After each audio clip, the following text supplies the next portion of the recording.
Hey guys, be sure to like and subscribe. Today we're going to be talking about the sweet spot budget and why it is what it is. Because a lot of people ask me, Steve, why do you need $2,000 to $3,000 to live in the Philippines where it's supposed to be cheaper?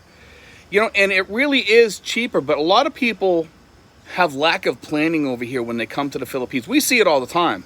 Over here, we see people going to the hospital, they got no money. We see people get sick, they get dementia, they end up going home because they have to go into a nursing home or whatever. If you plan properly, you can stay here. And a lot of guys get married over here, and then what happens is they end up going to a nursing home back home or dying here, or they go to a soldier's home back home, or they go to family back home or whatever. They kind of age out. They get so old, they can't make it over here. They hop on a plane and say, I'm gonna go back home. I'll live there. I'll check into a nursing home or whatever I got to do, and that's what I'll do. I have to do what I got to do. And they go back and do that.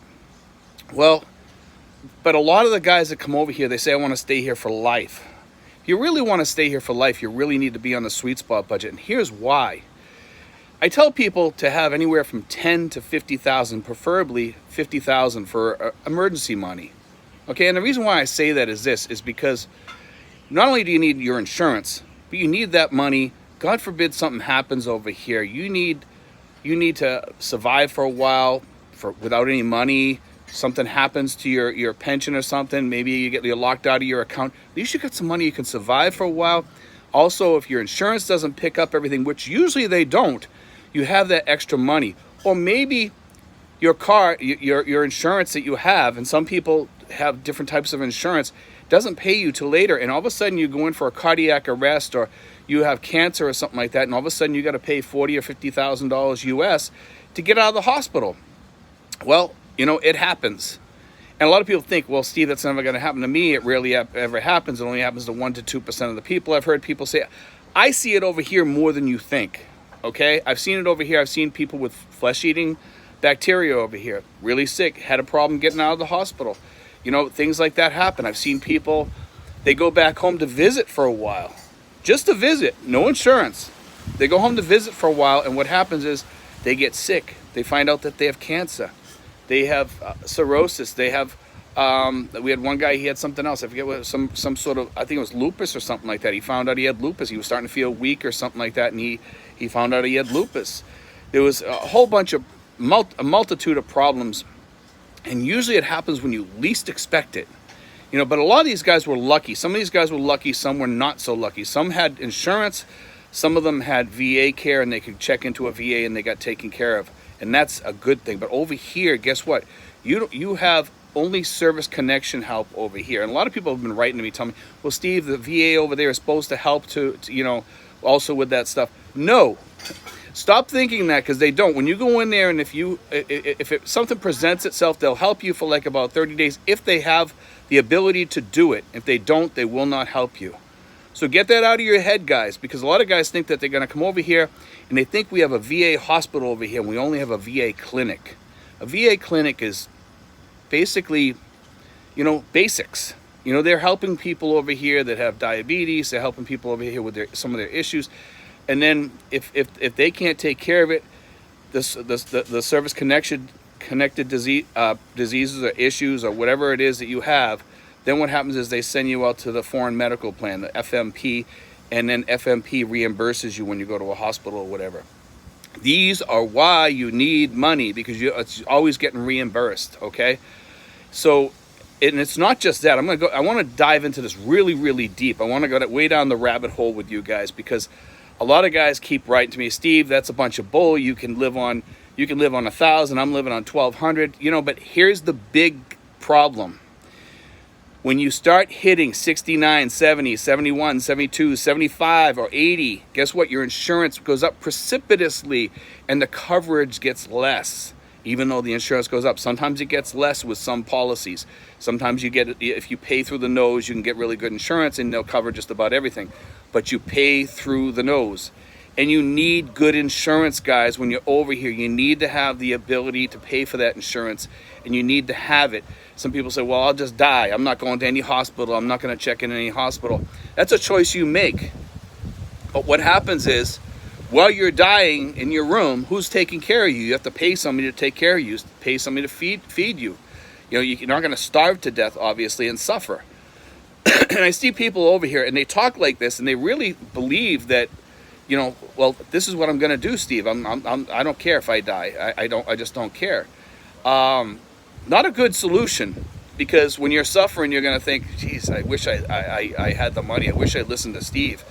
You know, and also you need to have credit cards for emergencies too, as a backup, just to be able to throw down your card. You can pay it later with your emergency fund or whatever. It's good to carry that, because you don't want to carry your emergency money around with you, and to get out of the hospital, you got to be able to pay your bill. Now, I'm gonna say this again. I've said this before. When I was in the hospital once, and I was in there for food poisoning, I owed a small amount. It was like about $250, $300. I told them, I said, I'm just going to run out to the ATM. I'll get the money and I'll pay you. No, sir, you're not leaving the hospital until you pay this bill. I'm like, well, if you want me to pay the bill, I got to go to the ATM to get my money. I don't have that much money on me right now, so let me run out to the ATM. I'll pay. I'm not going to cheat you. You know my address. You know where I live.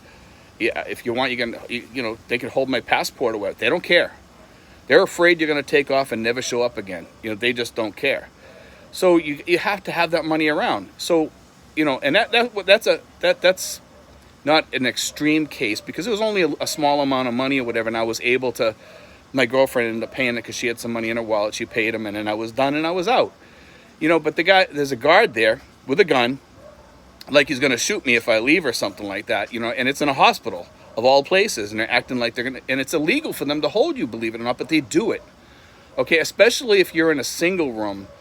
The law kind of changes. If you're in a ward or a shared room, they cannot hold you. But if you're in a single room, supposedly they can't either.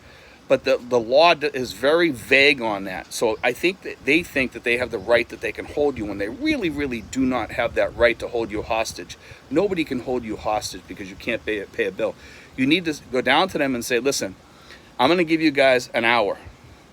And you get everything together, and you know, I'll pay a monthly plan or whatever. Here's my address, and then I'm leaving. You know, because you need to stick up for your rights. Or call PMP and have them come down. They may come down, they may not. If they don't come down, walk out. They're not going to shoot you. You know, but anyway, these are the type of things that can happen. That's why it's good to have money, good to have a credit card, good to have emergency funds.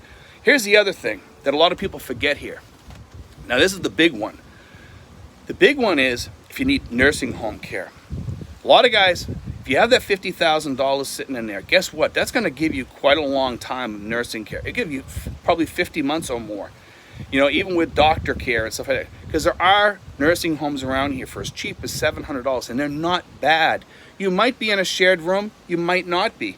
You might be in a small room with a TV or whatever. They're going to cook you some food each day. You know, they're going to take care of you. They're going to have a nurse there looking after you. They might have a lot of people there, and they're not going to be spending all day on you looking after you, but they have enough nurses there.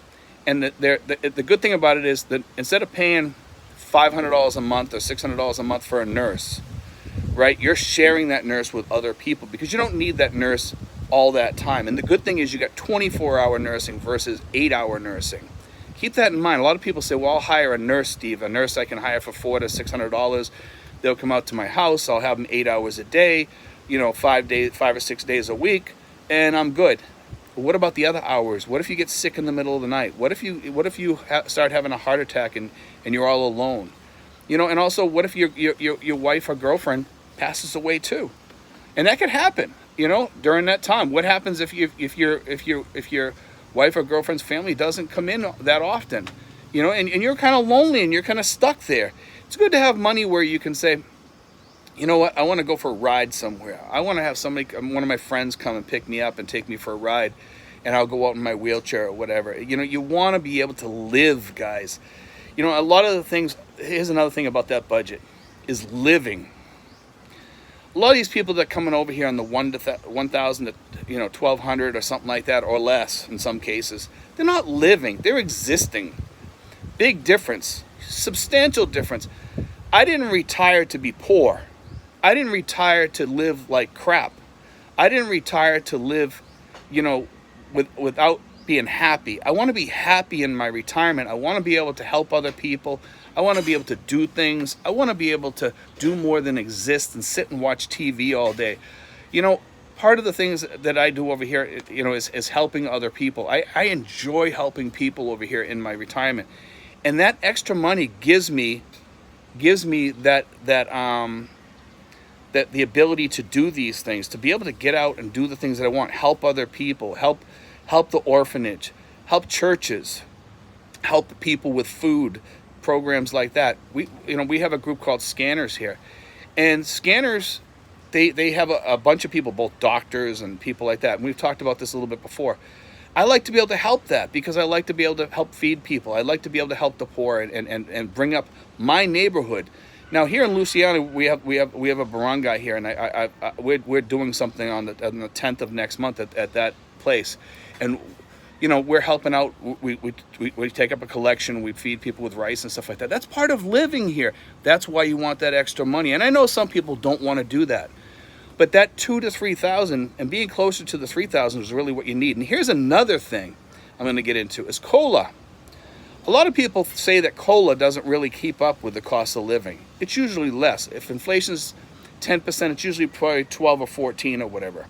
You know, and that's true. It's true. So with that said, here's the problem. It catches up to your pay. So if you're making $1,500 or $1,200, your pay is actually going down. Even though you're getting more money, your pay is actually going down because of inflation, because the COLA raises don't keep up. And that's the sad part. So that's why you need if you have $2,000 to $3,000 a month coming in, at least you need to save some of that money each month. And this is the biggest part that I tell people. When I talk about budgets, I'm talking about my total income. I put out all my income, okay, and I save it or whatever. I consider it to be my income is my budget. Because what do you do with your income? You budget it. It goes here. It goes into my savings. Savings, you should pay yourself first in your budget. A lot of people that are financial people will tell you, pay yourself first. Pay yourself first. Key thing. And a lot of people tell me, well, Steve, savings isn't part of your budget. Budget is what you're talking about, like first for what you need, your basic needs to survive each month. No, your budget should be everything. You pay yourself. I tell people, put money aside because for your emergency fund. Your emergency fund is shrinking. Even though if it's sitting there and you have $50,000 sitting there, each year that you have 10% inflation, it's shrinking. It's shrinking. So you have to make up that difference so that you can keep it the same. So each year you have to keep that up. So if you have 50,000, guess what? You need to put 5,000 a year in there if it's 10% inflation. That's important. It's key. It's needed, because otherwise that money is going to shrink down to nothing. And you know, in 10, 15 years, if you're still alive, 20 years, you're going to say, wow, $50,000 isn't a lot today, is it? Gee, I need to go in and get a heart operation, or I need to get chemotherapy or something like that. And this money is nothing now. And my insurance is nothing because I bought the cheapest insurance. This is why you need to have money that not just that 50,000. That 50,000 is great to have for emergency money. Like I said, for nursing home, medical care, emergency. It's good for getting out of here quick if you have to, God forbid, and kickstarting your life somewhere else. But it's also good. You need to have some money put aside besides that. So when you reach your 70s and your insurance costs go up, you need to have a savings for that too. And you could just throw that in with your emergency fund and add that on top of that. Okay, make it bigger.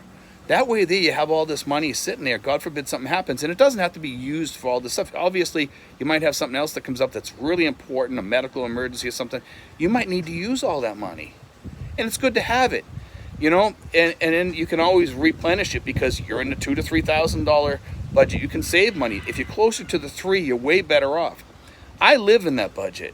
I know what it's like. I live it every day, and I live decent. Some people say, "Well, Steve, you must live like a king on $3,000 a month." No, I don't. I do things. You help your girlfriend. You have to pay medical costs for your girlfriend, sometimes for her kids. I pay for schooling for my girlfriend's daughter, who I consider my daughter. I pay for her nursing. I pay for her home at $60 a month. She lives right next to us practically, in the same complex. I have to pay for the electric bills here. All that stuff adds up. And I'm not going to go through my whole budget. I'm just saying the 2,000 to 3,000 is what you really, really honestly need to have to live. Anyway, guys, I want to talk about that today. Be thinking about that. So when I tell you, it doesn't mean you're spending $3,000 a month on food and stuff like that. It means some of that money is going into savings. Some of that money is going into your emergency fund. You still need to have that money coming in. You still need that amount of money from your pension. You still need it. You need to have that. That's important. Well, a lot of guys say, well, geez, Steve, I'm on Social Security. I'm only making $1,500. Well, then guess what? You can still do it. But here's the thing. You got to be frugal. Really frugal. And it means sticking at home around here. Maybe sitting in the house a little bit more. Wi-Fi. Sitting out in your yard like I sit here. Not going out as much. Or walking around the mall and not shopping much. Or not going to Starbucks. Maybe stopping at one of the other coffee shops instead that's a little bit cheaper or whatever. Or instead of eating at some of the expensive places, maybe get a meal deal at McDonald's or something like that once in a while. You need to have treats.